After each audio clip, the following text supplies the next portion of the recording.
We back in the building. We back outside doing what we do, Roundtable Podcast. Man, today I got a very special guest with me. And I'm going to have the honor to sit down next to the world-renowned chef, Renee. Hey. Welcome to the Roundtable. Thank you for having me. Appreciate you coming in the building, sit down with your boy, the voice of the culture. Man, this opportunity that has been presented to me today is a blessing. And I say thank you. For number one, for just sitting down, kicking it with me, but also doing your thing. You've been, I don't want to say the wrong word, but I'm going to say the right word. You've been everywhere. Shaking, baking, moving, and grooving in that kitchen. All of it. And I love it. And I salute you. Thank you so for much. everything that you have done from the beginning to where we at today to even where we going. And I want to say thank you. I want to give you your flowers, and I want to salute you for just being great. Because at the end of the day, the opportunity of us as a culture, as individuals, you being a black woman in the game, yo, it ain't too many of that going on. And you've done your thing successfully. You haven't backdoored. You haven't done no nonsense. You've been genuine. You've been straight, and you've been you. And I think that's the most important thing to the whole culture, that you've been yourself. You didn't sell yourself short. You ain't been over backwards. You did it your way. And I salute you for that, and congratulations. Thank you so much. Thank you. Thank you. So welcome to the round table. We're going to jump right into it, man. What got you into this life of cooking?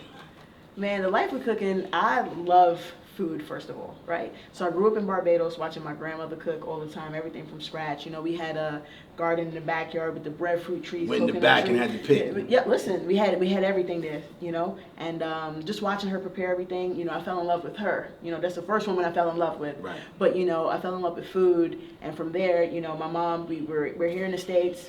It was me and my little brother. He was my guinea pig.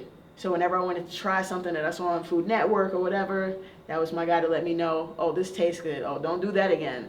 But I really fell in love with cooking. What age was you when you came to the States? I was 8 years old when we first came up, and we came to Texas. So it's the first time I had Church's Chicken, McDonald's, whatever. Like, so a whole new culture for you. A whole new culture, you know? Fast food environment. Yeah. And you know, I had my parents tell me that I had an accent at the time where I said, can I get a burger? You know, that's my American voice, because you know you technically want to hide your accent, right? You know, but listen, man, I'm a Bajan Yankee all day, you know. Yeah, but you went to Texas. Texas first stop. Then we came to New York, Bed-Stuy, do or die. How did y'all end up in Texas? Why Texas the first stop? Well, you know, the way it works is you go where family is, right? Okay. So you know, family in Texas. So, you know, you got to do all your paperwork and documentation, whatever. But my mom really wanted to go to New York, and, you know, that's kind of where we got our start. You know, we lived in Bed-Stuy. You know, I went to PS3. You know, love my people at PS3. But, BK to the fullest. BK to the fullest. And it was a wrap from then. We stayed in Brooklyn. And Brooklyn raised you. Yep. Brooklyn made you who you are today. Yeah. Now let me ask you this: you said your grandmother. Yeah. Your mom's didn't cook. So my mom's cooked. Okay. But you gotta admit, grandma's way better. In fact, it's a different essence. That's a different level of finesse. Right. It's very different. So you know, my mom might hate me for that, but yeah, sorry. Shout out to Mom Deuce. We love you to death. Love you. Grandma's the essence. Yeah. You know what I'm saying? And your brother was the stunt dummy. Listen, he had to be. Shout out to big little bro. You're not the stunt dummy, but you know the guinea. He still survived, so at least I know that I was making something good. Exactly. So. Exactly. You know what I'm saying? So now we in Bed-Stuy. Right. We ain't in Barbados. We not in Texas. It's a whole other culture now. Whole nother. How you feeling? I'm loving it. Okay. I'm loving it. You know, I tried the American style roti for the first time.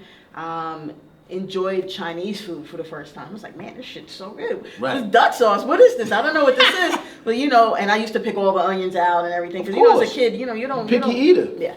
Yeah. So. Picky eater, but turned to a chef. Yeah. That's crazy. I'm still a picky eater. Don't get it confused. I know you are, right? Because you already know what's blending with not what's blending. Right. Facts. So, what age did you really start to catch the momentum of the? 16. 16. Started very young. High school? Culinary arts? Yeah. Okay. And that's the only level of culinary school I did, learning how to bake bread and make some sauces. So everyone sees me today and they're like, wait, you didn't go to school? I did not go to school. I learned everything literally by either A, watching YouTube, right? Or B, just trying to experiment in myself and developing my own style. So truly a student of the game. Yeah. Keep learning. This is not going to change. There's going to be something new tomorrow and something new 3 weeks from now that you got to keep up with. If it's part of who you are, a part of your style, you're going like how we put our clothes together. Right. It's gonna change, it's gonna evolve, and what works for us works for us. Now, let me ask you this: what was your first signature meal at 16? All right. Your first go-to. All right. So this is gonna Chef be a very, Renee's first go-to. this is gonna be a very platinum hit. judgmental situation, right? Okay. So I have this crepe that I make, and I fry fish, and I take cheddar cheese, right? It's sweet, it's salty and savory, but it's still spicy at the same time. From that moment, this is me being a 16-year-old just making this food. My little brother's eating it. It's like, okay, here's a 4-year-old that's like okay with this. Oh, he's 4. He was 4. So he really don't know what taste buds is really rocking. But the plates was clean.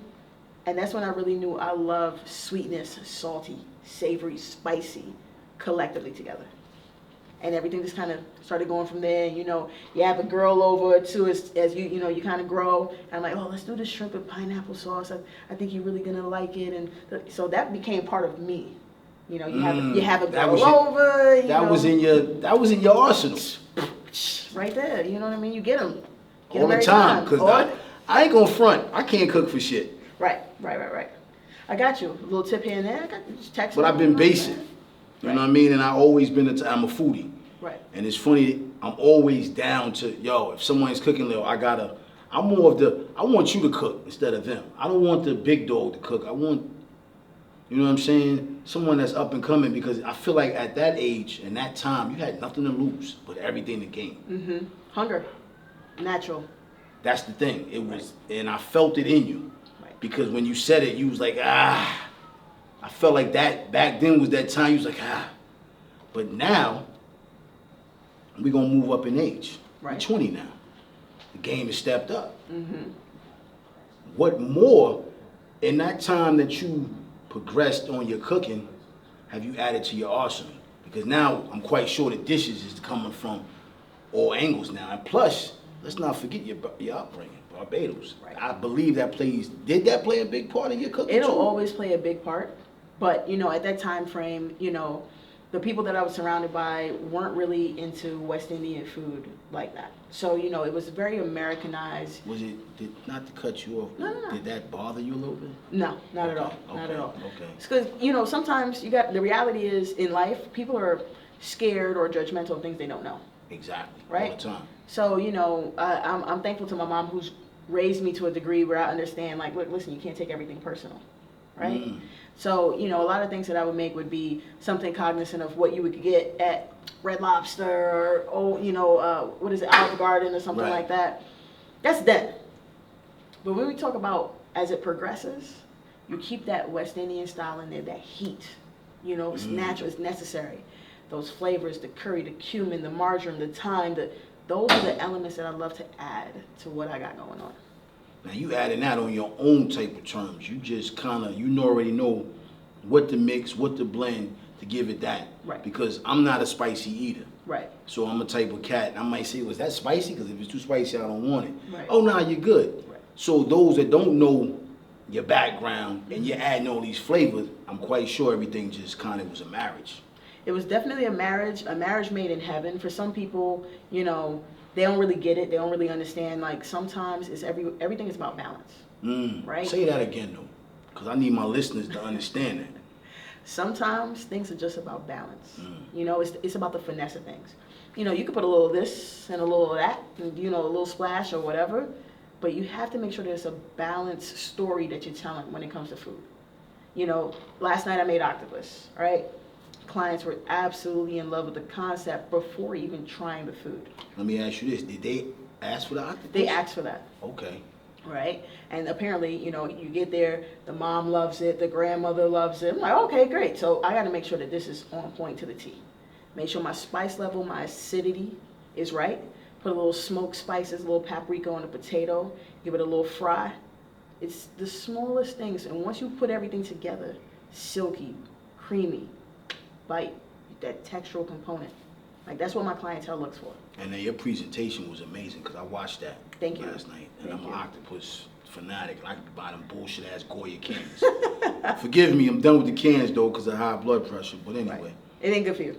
At all. It ain't with good all for that you. shit in there. Yeah. But the thing about it is, I feel like you're not afraid to step outside your limit. There's no limit to your cooking. Why should you limit yourself? Well, I'm gonna say that because a lot of people put that ceiling on themselves. Right. I only want to get here because I'm cool here and I'm only comfortable here. I felt like when I watched you last night preparing that, putting that together, the way you did it was like a maestro.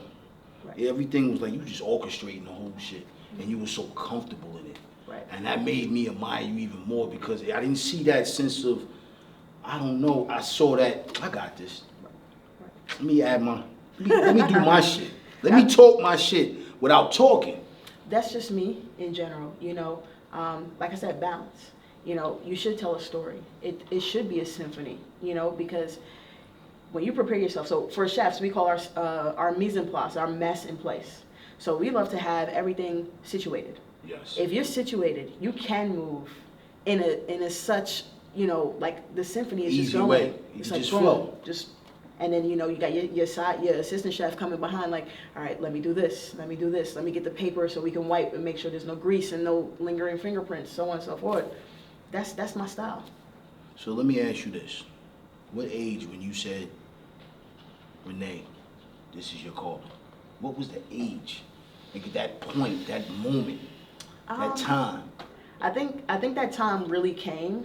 I had to be, I don't know, 26, right? That's starting late in the game for a lot of people. But you've been rocking since you were 16, champ. Yeah, but you know, that's when you do things for play. You're just trying to figure things out. You know, growing up, West Indian background, they don't think cooking is the way to go. They don't think art is the way to go. I love art. If anyone's seen any of my paintings, that's, you know, it's me. You're an artist. I'm an artist. But I believe that comes with also being a chef. Oh, most definitely. It's a marriage. The plate is my canvas. Exactly. But my mom, she was like, you need to get a real job, blah, blah, blah, blah, blah. You know, I was well on my way to a scholarship, completely shut it down. Hurt my feelings, I cried about it in my room. And Scholarship to where though? Let's talk about that for a quick second. Come on, you got to go to Rhode Island for the best of the best of the best. Come on, my son went to the University of Rhode Island. He played football there. Shout out to Naquan. He played quarterback. I mean, he played cornerback for Rhode Island University. 3 years. Dude, that's where I wanted to be. I wanted to go to Johnson Wales. I also wanted to end up, you know, listen, parents shut things down. Fast. And you don't know how to maneuver because you need them at the end of the day. You're 17 years old. People notice something about you, but you need your parents because your parents got to sign off on this. They got to approve this. And when they shut down, it's like, all right, cool. Well, I guess I'm going to fucking college then. You know, it is what it is. With your lip poked out, mad. Yeah. But not really hungry though, because that's not your passion. But see, now peep this though. Even though I followed what my mom told me to do, look at that. I learned business law, strong business acumen, went to school for business. So at the end of the day, if you really want to be in a culinary game, food is one thing. The business is the next thing. Because now look at this. If you're somebody fresh and starting out and you don't know anything about how things supposed to be, the pricing, things like that, pandemic came, you sell yourself short. You don't know anything. You don't know how to bounce back. You don't know how to change or alter prices, things like that. So I figured while one thing didn't work out because it's a natural talent for me, I went to school for the right thing to help position me for where I am today. Because if I wasn't good in business, I wouldn't be able to achieve the greatness that you are today. Right. So I still got to thank my mom regardless. Well, shout out to Mom Dukes for just being the mother that she is. Right. You know what I'm saying? Because at the end of the day, sometimes we get caught up. I know me growing up, my father had his own business. Right. And I'm gonna keep it real, I was that ignorant motherfucker, like, nah, I don't wanna do this. Right. I look back on it now like, damn, maybe I should have went in a little bit harder with Pops do. But believe it or not, I bumped into a lot of situations where just working with my Pops as a kid was able to allow me to navigate through certain situations and be able to talk to people. Right. That changed the game, so it was all a blessing. Now, you're 26. Mm-hmm. You got the business out, you got the business, you got the education. Mm-hmm. The Chef Renee mine is at 26. You still in Bed-Stuy? No, not in Bed-Stuy. I had my own apartment, you know, and you know, when I say the girls were a true influence on what I cooked and how I cooked, because you know, you get a date, they come over, you know, let me cook a little sun. This is like an outfit. Let me put this in my swag. Right, you know, so I had this thing. I used to make this strawberry salad with like pan-seared salmon, right? You trying to serenade? I was. You're gonna give any games. Right? Tonight is the night. We're gonna rock out. I'm gonna serenade you with this food. Listen, but that's how I was moving, you know, and it was working to the point where the last two girls at that apartment, right? Right, let's be clear. At that apartment. Don't want no issues. Right, don't want no smoke. They were like, you've got something really good. And that was when she was 26. Let's be clear. We Right. don't want no smoke. Right. You know, you've got something good and you know what you're doing. Why don't you start taking pictures of your food?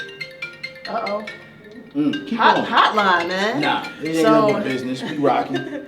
But I took that information that they gave me and I took heed to it and, you know, started taking pictures. You know, I look back on those pictures. Facebook loves to remind you of your bad times. I look at those plates today, I'm like, damn, I was making some bullshit.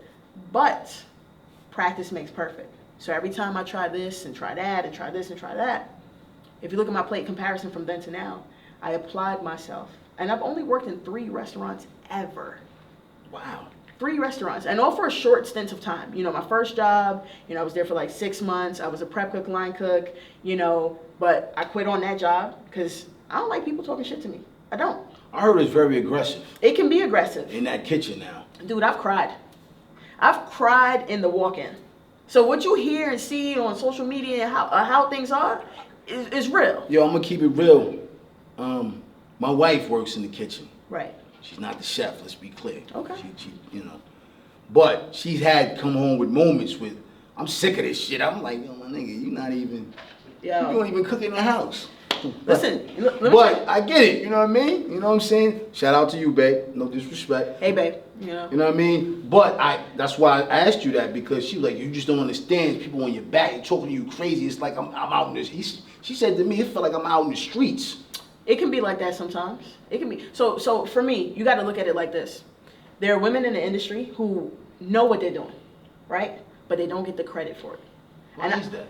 Well, you know, this is a man's world. If you ain't got a dick slinging, you know, people don't look at you. You know, at the end of the day, there's a lot of people who are very talented that are often overlooked. Right. Whether you're black and you're working at some fancy shit, right. Whether you're gay and you're working some up, like this is a culture where it's predominantly men, and men stick together. Men operate in their own little symphony sometimes, and sometimes they recognize women for the talent that they can bring to the table.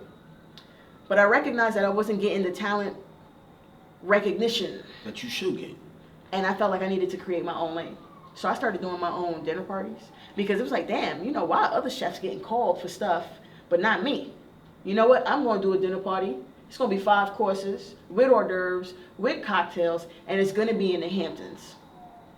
Now I'm creating a lane where it's like you have to be. You just gave me chills with that shit you just said, because your confidence is now felt like. But you fuck gotta, y'all. You gotta move that way, because if somebody not looking to you, or you being overlooked, as a natural, whether it's a work-related situation, friendship, or whatever, you do feel like fuck you. Exactly. You do feel like that. So in me creating my own lane, there's no energy for me to give you a fuck you. This is my lane. The lane is fuck you without me telling you fuck you. Because my actions speak louder than my words. There we go. So it's just like my first event on my own. 50 people, my own curation, my own thing.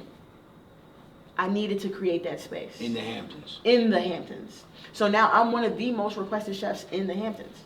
I can literally tell you the amount of houses that I've been in: East Hampton, West Hampton, Southampton, Montauk, you name it. Even all the way down to Quahog. To the point where people are referring me. Please. People are referring me for all different kinds of gigs, all different kinds of situations, whether it be your wedding, baby shower, just a dinner, bachelorette party, whatever. You just need me for 3 days, you need me for a week, you need me for the month out there. Let's work. Let's work. Because I'm getting more money on the other side. You be on the inside. Right. And, you know, part of a lot of people, not to cut you off, want to keep you inside because they know your talent and they know your worth. But that's okay. You can try. You can attempt it. But try is to fail. That's why I keep telling my guy Mike. Stop using that word try. Fail is try is to fail. You know how kids color outside of the box, and they don't even intend to do it. They're natural. Right. That's just my natural nature. I'm gonna color outside of the box. But now I realize that I'm doing it purposefully. Right? Because I don't want to be just a mundane chef. I don't want to be the mac and cheese chef. And this is not to go against anybody that's doing, you know, southern soul food. I want to step it up. Right. Right. So for me, I'm not just the ace of spades. I'm the deuce. I'm the joker. I'm everything. Listen, you have to intentionally say where you want to be. Right. Steve Harvey talks about it a lot. You want a Benz? Go to the fucking dealership. Go sit in it. Feel it. Experience it. Like it. Pick out what color you like. Now work to achieve it. And manifest it. And manifest it. Yo, my pops told me that 20 years ago. And I told Rob this a couple of days ago. Shout out to my man behind the camera, Low. Right. I said, yo, I went to the Wraith dealership and just went over there and prayed over the Wraith. It was Listen. 12 o'clock at night. I just went back there. I said, yo, thank you, Father, for that Wraith. You know, part of my motivation is my clientele base, right? So you pull up to a nice house. Let's talk about that. Right? And I mean, these are houses where it's like, damn, you know, this is not, you know, Bedford in Brooklyn, where you driving all the way up Maple Street, whatever. No. You see these nice big houses. No. You go to Cresskill, you go to Montclair, you go to Southampton, whatever. Full glass houses, things that are cascading. You see the sunset and over the water and all this other stuff. You pull up, they have a Wraith. They have an S-Class, there's a G-Wagon, there's a GT. Pick a GT, any kind of GT, whether it's the Nissan GT, the Mercedes GT, Right. the Pick BMW one to go to the store. Pick one, right? How could you not want that for yourself? You just gonna show up. You just gonna show up. I'm here to cook, y'all. Y'all gonna like this shit. How you not want to absorb that energy? You know why? Some people are weak and feel like they did just enough because they in the building. See? And that's why I love you to death, because I'm not in the fucking building. I own the building. See? So when you talk about wanting to absorb and feel and generate that type of stuff, you got to put it like this. Let's just say we're having a conversation. Every day I come to you with some drama, some bullshit, right? You're going to naturally absorb that type of energy, right? Now, when I'm around somebody who's positive, really like, yo, you know, hey, take your shoes off at the door, but, you know, vibe out, cool, you know, let's Be smoke comfortable. Be comfy. Let's relax. Right? I've developed a space, and it's part of my personality. Again, food is one thing. Personality is another. So when it comes to my clientele, and they're sitting here and they're talking about, listen, chef, come hang out with us. One of my clients just invited me to his birthday party, right? Turning 30. That energy wouldn't be there if I didn't have the energy when I came into his house where it's warm, I'm taking care of you. But energy attract energy. People don't realize it. Exactly. So, yeah, you got the nice house. Yeah, you got the GT. You know, I might not be able to afford that GT. Right now. Right now at this moment. I'm going to get to where I need to get to. to be able to cop the GT. I may not want the GT, but I can be able to cop it in Right. case I do want it. Right. You know, and my goal in life is always to be able to say, you know, my mom says, don't put your hat where your hand can't reach. Ooh. So I'm never going to be that person to go and get, you know, something I can't afford, something, you know, but I'm going to reward myself from time to time. And that's okay. Our problem as our culture. We get a little crazy when we see a couple dollars. Listen. And I learned that from my father. Right. My father used to tell me this. He said, son, and my father had a cleaning company. And I used to go to these people's houses in Alpine, Cresskill, so I already know what you're talking about. Mm-hmm.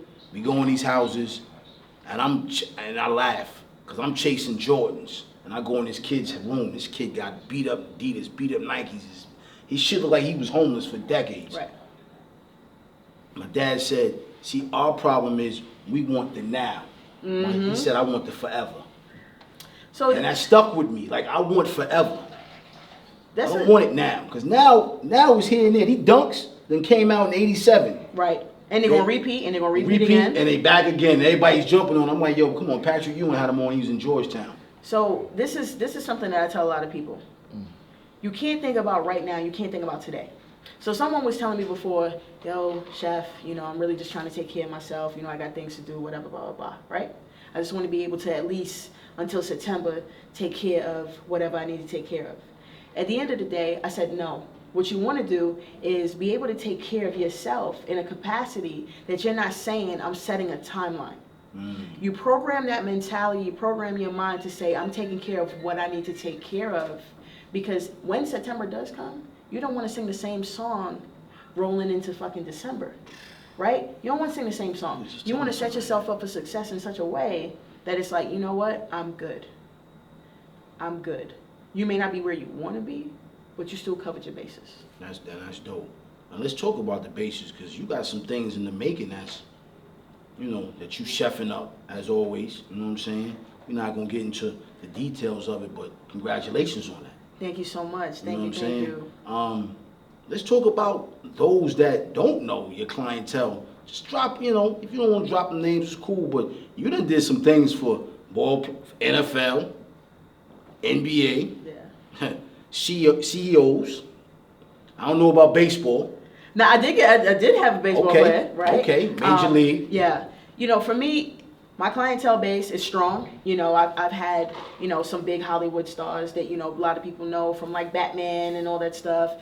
I've had the good NFL players who finally got that Super Bowl ring that he wanted, you know what I mean? Shout out. I'm just so thankful and so grateful because these people have actually made a space for me. Like, think about it.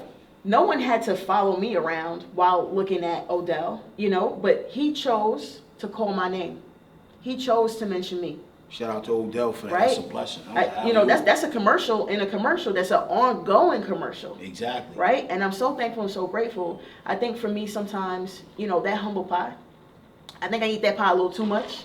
And there's moments where I could be a little bit more open and a little bit more thankful to the universe by talking about these types of things. But for me, I'm just like, yeah, if they put their pants on the same way I put my pants on, fuck these people, you know what I'm saying? They regular just like me. And I think that because I operate that way, is why they keep me so close. Exactly, because you're not sitting there with your tongue out like, holy shit. And you got to think about, for them, there's a lot of people who are doing that to them. Exactly, and that come and go. Right.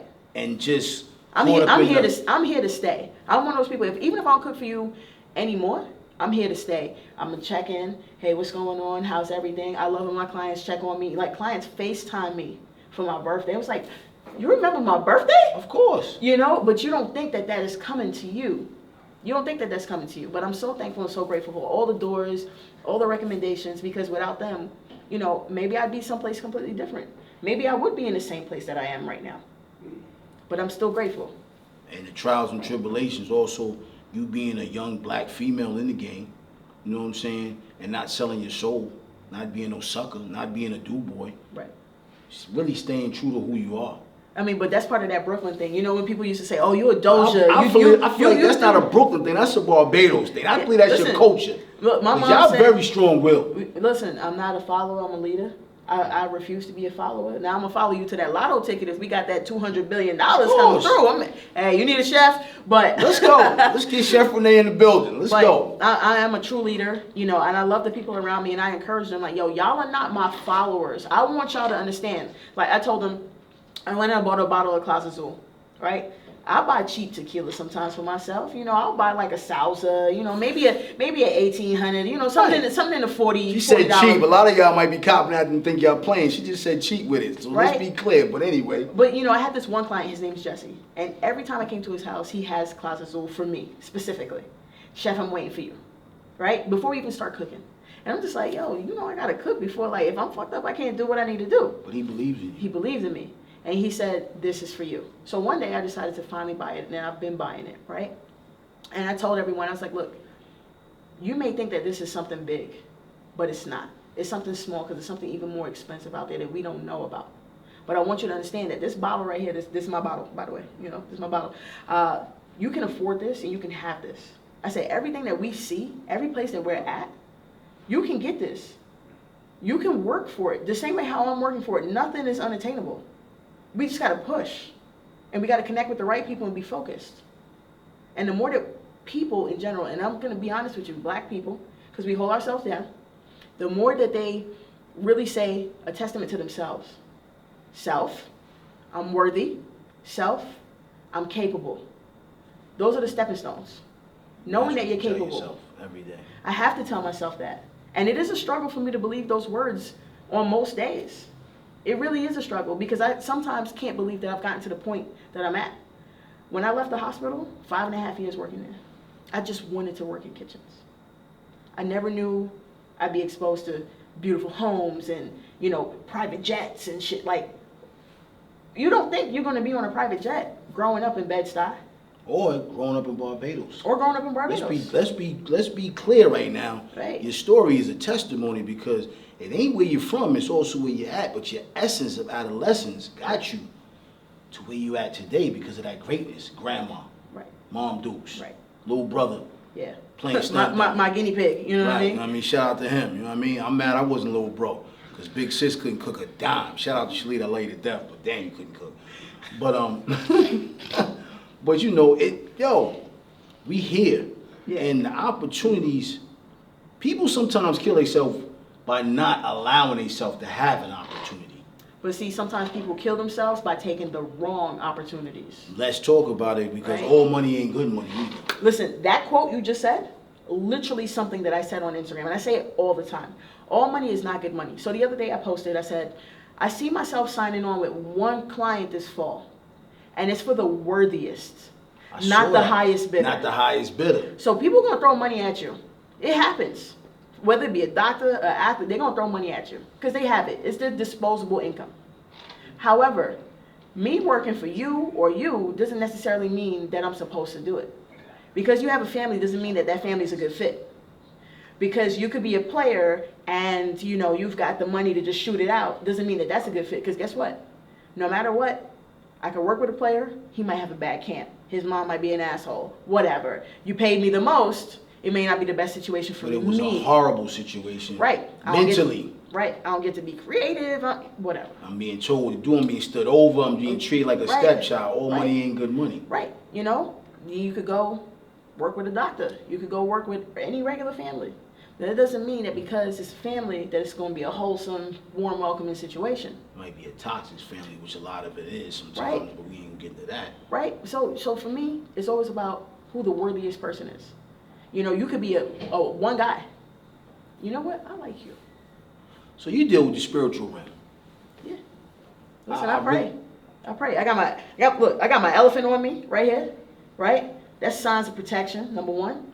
But I got this tattoo because, not to ramble on, but I got this tattoo as a sign of, yo, you are capable. You're the shit.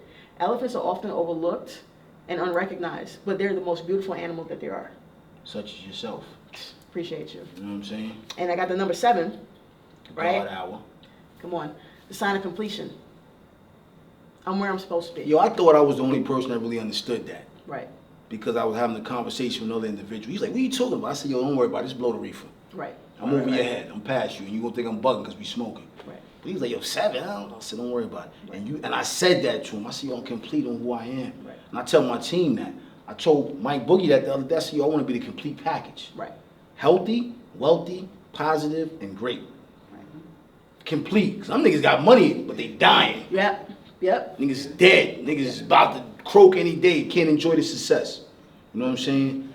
Now, where we going in the next 5 years? Where's Chef Renee at? All right. We're gonna have Chef Renee billboard with her open. I need to listen. When the restaurant opens, I need to be in the building. Listen, Hollywood smile everywhere. Ching, right? All day. Gotta have that. Gotta have that. But honestly, I would love to open up a beautiful dining space where people can come and enjoy good food without the pretentious you're being declined feeling that we've experienced time and time again from certain restaurants, right? But I want that people can come and try good food, have a great experience. But it's something that is, you gotta be a member to get in here. Right? It's a secret society. All we ask is trust. Right. So, you know, a lot of my clients are elite. And I tell them sometimes when they get out of line, like, yo, I'm just as elite as you. You better chill, bucko. You know what I mean? And that's just how it's got to be. This is elite. And I want people to come, get dressed up, bob up, whatever. Get fresh. Get fresh. Bring out your partner. Come have a good time. Enjoy this great food I'm giving you. Right. And it's great energy. There we go. Because I will say this. You can have good food and bad energy. The whole ambiance is fucked Listen, up. listen, let me tell you something. Honestly, being in the profession that I'm at, food is 35%. The other 65 is personality. If you lacking, you can forget it. They don't want you. They won't use you again. My thing is get the client, keep the client. And that's that. And that's how it should be. Right. Let's talk about a few things that you accomplished, man. You've been on Food Network, Bravo. If I'm missing some things, please let the crowd know. Don't get off your humble shit, talk your shit. There's some things. There's some things It's some things on top of some things Right. on top of some things. Yeah. That's a black woman Yeah. in the society that we live in. How does that accomplishment feel for you being a young lady from Barbados? Sit back and say, yo, look, mom's worked hard, grandma worked hard, little bro doing what he do. You navigated yourself, being yourself, not being a sucker to the game. Right. You know what I mean? That moment, you laid in that bed and looked up at that wall. What was that moment like for you? Because I'm quite sure you had those moments. Let's fuck the humble pie right now. Give out the humble pie. It had to be, bitch, excuse my language, I made it. I'll be honest with you. So it didn't happen while I was laying in bed, right? Okay, it didn't happen when I was laying in bed. But it happened when I was in the bathroom. Don't worry, I wasn't doing anything I wasn't supposed to. Man. Right? But I was in the bathroom, and I literally was like, yes! Yes! Right. Because that energy, I felt it. It was something that I asked for.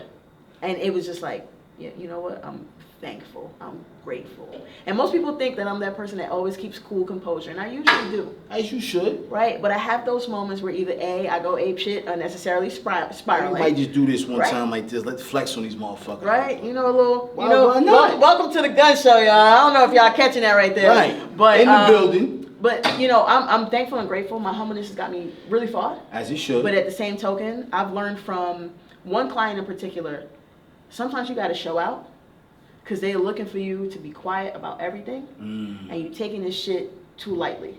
And with that being said, that's just how I move right now. It's just like sometimes you got to speak up and do a little quick flex when necessary.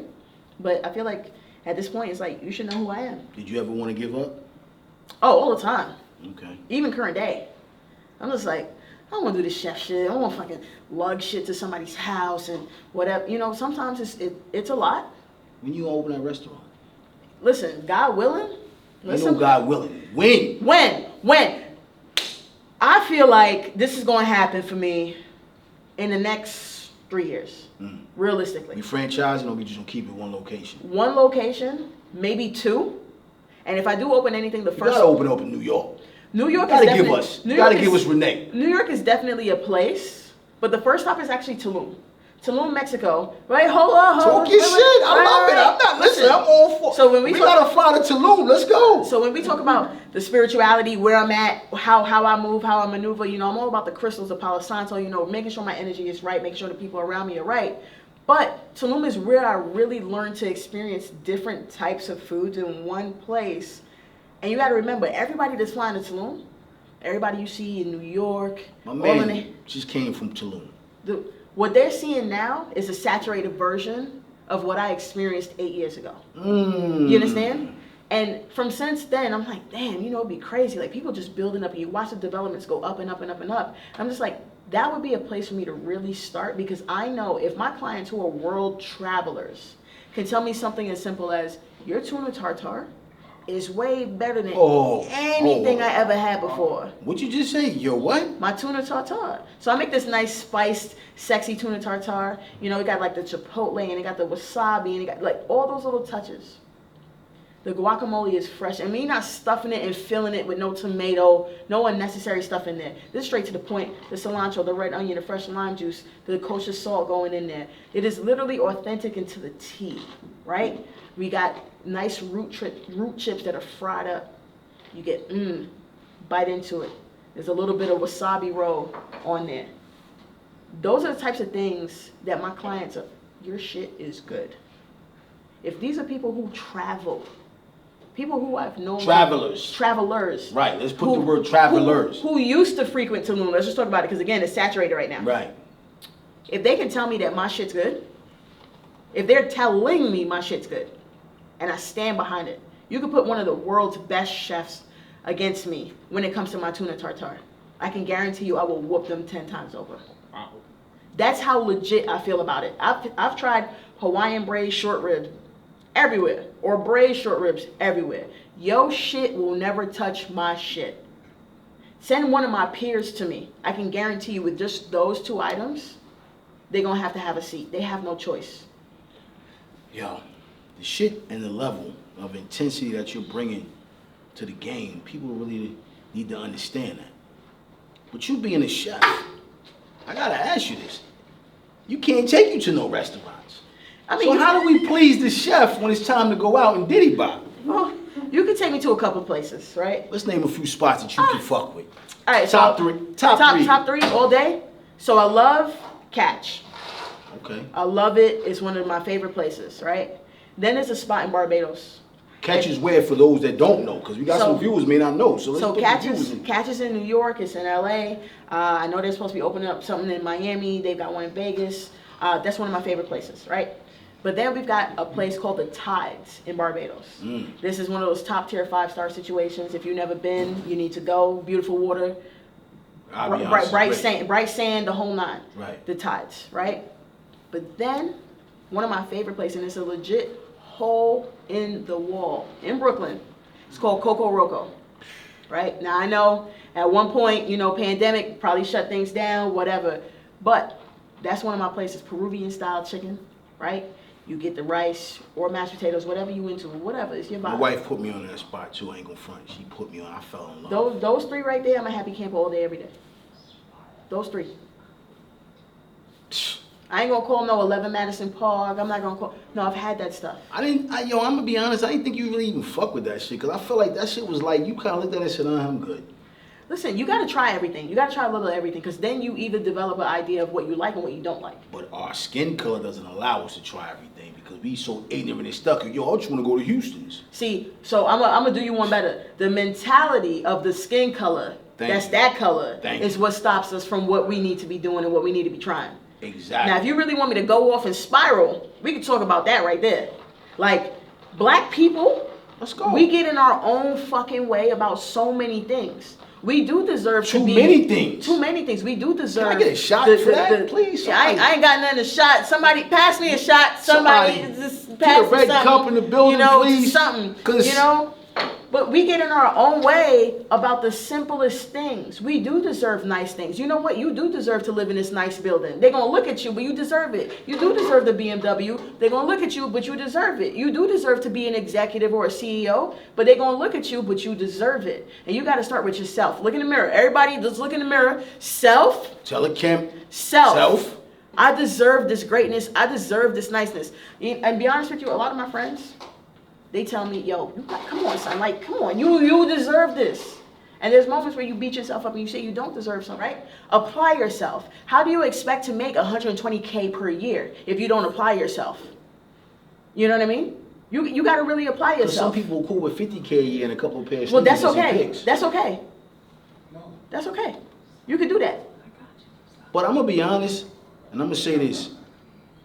Tupac told us a long time ago, and I'll never forget this quote. Niggas sell their soul for material riches, fast cars, and bitches. Right. I live my life alleging more lies than pictures. Right. People don't understand what he really was saying. A lot of this shit is just hot bullshit. It be like that. Because after the lights cut off and this camera comes off, we got life. Right. I got life. I got bill. So you're doing all this top slick shit in front of everybody, but in reality, you're struggling. And I had to tell somebody, yo, I'm not with the slick talking in front of the camera and struggling behind the camera. You lose it. See, but people love to talk that talk. You know what I mean? And that's the reality of it. Some people fake the funk, and they hurt themselves more so doing that way versus really standing up for themselves. I have no problem telling someone no. It took me some time to learn to say no. But there are moments where you say, you know what? You're not going to okie doke me. Right. I'm more intelligent. And I'm quite sure you went through that. Yeah. And I still go through it sometimes where you got to fight the fight. You know what I mean? But I believe that I'm worthy of a certain amount of money. And I believe that I'm worthy of a certain type of client. Right. And I believe that my clientele are worthy of my services. You know, I got one guy right now who's really cool dude, right? And he's like, Chef, tell me what the price is. I'll take care of it. He's not nickel and diamond checking for this or that. He knows I'm going to take care of him and his friends, him and his family whenever he does something. That's what I'm looking for. Rapport is everything, right? It's all relationship. Everyone wants a good relationship. No one wants a toxic relationship. No one wants a relationship where they feel like they owe somebody something. Facts. I'm going to play a word game with you before we get out of here. Heard you. Renee the chef. One word describe. Fire. Another word. Progression. Necessary. Losing. Impossible. And last but not least, greatness. Destined. You heard it here first, ladies and gentlemen. You heard it here first. I'm with the world-renowned chef, Renee. And I'm going to be honest, I did a lot of interviews. This interview gave me the chills. And I appreciate your greatness. You inspired me today. to just continue to just keep believing in what I believe in. And I thank you for the opportunity. And I thank you for my listeners that's going to tune into this and realize that, you can do anything you want to do. Listen, she's a prime example of greatness. Barbados, Texas, Bev Stuyvesant, LGB community, top gate, I'm in her location, the Blue Room. Let's be clear, this is not no wokey dope mixtape. I'm cooking for this, I'm cooking for that. This is official. It's a lot of other great things in the building that she's doing that we're not even gonna get into. But thank you for inspiring the culture. But before we get out of here, if you had anything to tell the community, the LGB community, LGBTQ plus. Please. Come on, I gotta program you to say LGBTQ plus. Right. You know what I'm saying? Yo, plus. They might pull up on you. I don't want y'all pulling up. And might... please, y'all welcome to the round table. So come on through and holler at me, email me, hit me on IG. Let's work. What would you tell the people out there that don't have the energy or the spirituality or the confidence before we close this interview? What would you tell them today? The one thing I want everyone to know about themselves is you're not going to learn exactly who you are right away. It all takes time. Sometimes that develops itself years after you've begun certain parts of your life, right? But I want you to recognize that there's a space that you need to believe in you and what you want to do. If you decide that you're 52 years old and you want to start a new venture, start that new venture. But the one thing I'll always say is learn about what other people are doing. Don't be afraid to ask questions. I was very afraid to ask questions when I first started out. I was ashamed because it's like, I don't want somebody to know that I didn't know, but at the same token, I'm 26, 27, trying to figure out something that it was a game that I never even played before. Right? Did you ever hide who you were? Nah, never. I felt like that, but I had to ask because those that might be watching maybe still in the cut and debating because they feel like they can't get ahead. I want you to know that she's authentic. Authenticity is the deal breaker, and people are gonna know that when you're being fake. So rule number one is be you. People love you more so than whatever product you're pushing, whatever service you're pushing. People love you. So be you. Know who you are to the best degree.